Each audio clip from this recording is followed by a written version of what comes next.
अभिनंदन, आभार, नमस्कार, आदाब, सत श्री अकाल। ये मिट्टी ने हमें जन्म दिया, ये तिरंगा हमारी मान है, हमारी शान है। फाइनली आज 15 अगस्त को हम अपने देश की 80वीं that means 80th independence day को सेलिब्रेट करने जा रहे हैं। ये आजादी ये हमें 1947 15 अगस्त को मिली थी।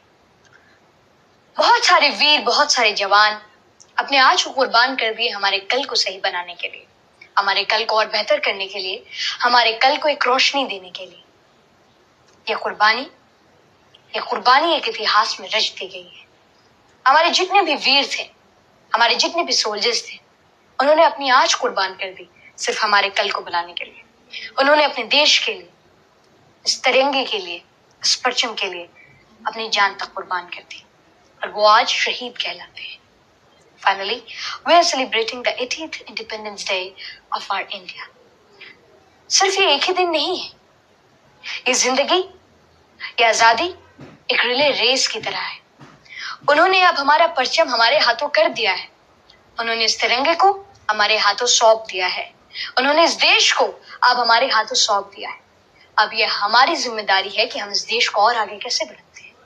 ये अब हमारी रिस्पॉन्सिबिलिटी है कि हम इस देश को कैसे पूरा करते हैं। ये अब हमारी रिस्पॉन्सिबिलिटी है कि हम इस देश को और ऊंचाइयों तक कैसे ले जा सकते हैं। उन्होंने अपना फर्ज निभा दिया, वो इस देश के लिए शहीद हो गए। अब हमारी बारी है, अब हमारी बारी है, हमें अपनी रिस्पॉन्सिबिलिटीज को निभानी है, हमें इस देश को आगे लेकर जाना है, क्योंकि अब हमारे हाथ में हमारा परचम है, हमारा देश है, हमारी रिस्पॉन्सिबिलिटी है और हमारा शान है। मैं यही कहना चाहता हूं कि किसी भी अपॉर्चुनिटी का इंतजार न करें, एक साथ जुड़े, यूनिटी बनाए और इस देश को, इस भारत को एक बार फिर से सोने की चिड़िया बनाएं और इस भारत को एक बार और बुलंदियों तक लेकर जाए। ये भारत है, ये अनमोल देश है, ये अनमोल मौका है। हम ही हैं और हमसे ही भारत है, हमसे ही कल है। हमें इस कल को, हमें इस भारत को ऊंचाइयों तक लेकर जाना है। ये हमारी जिम्मेदारी।